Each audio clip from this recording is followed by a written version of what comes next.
अक्सर लोग मुझसे ये पूछते हैं कि डॉक्टर साहब, मेरे मदर के नी आर्थराइटिस के लिए नी रिप्लेसमेंट छोड़ के मेरे पास और क्या ऑप्शंस है। नमस्ते, मैं डॉक्टर उत्सव अग्रवाल, मैं ऑर्थोपेडिक्स और जॉइंट रिप्लेसमेंट सर्जन हूं और मैं नागपुर में वरुणम हॉस्पिटल में प्रैक्टिस करता हूं। Friends, through this channel we want to create awareness about arthritis and its management and solve some of your queries related to the same. For regular updates, please subscribe to our channel and click on the bell icon.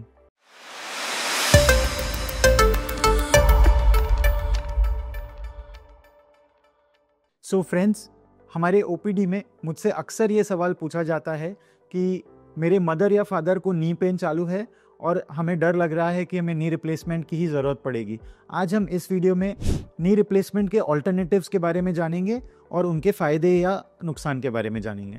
Knee replacement का treatment नी arthritis की stage पे depend करता है। Stage 1 two stage 4, इसमें हम नी arthritis को divide करते हैं। स्टेज 1 यानी कि आर्थराइटिस की जस्ट शुरुआत हुई है और स्टेज 4 यानी टर्मिनल आर्थराइटिस। ज़्यादातर पेशेंट्स स्टेज 1 या 2 में जो हमारे पास आते हैं उसे हम मेडिकली या कुछ बेसिक थेरेपीज से मैनेज करते हैं और स्टेज 3 या 4 को हम सर्जरी के तरफ लेके जाते हैं। उन्हें ज़्यादातर सर्जरी की ज़रूरत पड़ती है। अगर मैं आपको बताऊं कि ऑलमोस्ट 80 to 90% पेशेंट्स जो हमारे पास OPD में रेगुलर बेसिस पे आते हैं उन्हें नी रिप्लेसमेंट की ज़रूरत नहीं पड़ती। सिर्फ 10 या 20% पेशेंट्स होते हैं जो नी रिप्लेसमेंट के कैंडिडेट्स होते हैं। अगर हम स्टेज 1 या 2 की बात करें जिसमें नी का आर्थराइटिस जस्ट चालू हुआ है, जैसे कि आप ये एक्सरे में देख रहे हैं, यहाँ पे नी जॉइंट के बीच का जो गैप है वो मेंटेन्ड है, थोड़ा सा कम हुआ है बट मेंटेन्ड है। इन पेशेंट्स में हम बेसिक मेडिसिन यूज़ करते हैं जैसे कि पेन किलर्स, न्यूट्रासूटिकल्स जैसे कि कोलाजन और कॉन्ड्रोइटिन्स जिसके बारे में आपने सुना होगा, और कुछ नी फ्लूइड रिप्लेसमेंट थेरेपी। नी फ्लूइड रिप्लेसमेंट थेरेपी एक्चुअली क्या होता है, जो हम बोलते हैं घुटने में घुटना घिसने के कारण जो ऑयल ख़त्म हो जाता है उसी का रिप्लेसमेंट हम एक इंजेक्शन के द्वारा देते हैं। ये घुटने में कुछ ऑयलिंग के तरह काम करता है। इससे आपके घुटने का मूवमेंट कुछ हद तक के स्मूथ होएगा, कुछ हद तक के फ्रिक्शन घुटने का कम होगा। इसका दूसरा एडवांटेज होता है कि जिस स्पीड से आपका घुटना घिसना चालू है वो शायद उसकी स्पीड कम हो जाए। आपके घुटने हो सकता है 2-4 साल में आपको नी रिप्लेसमेंट लगने वाला है, वो आगे कुछ और टाइम खिंच जाए।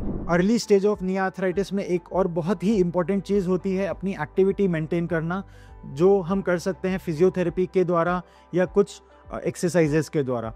सबसे ज़्यादा रिकमेंड अगर मैं कुछ चीज़ करता हूँ तो वो स्विमिंग या साइकिलिंग होती है ऐसे पेशेंट्स में।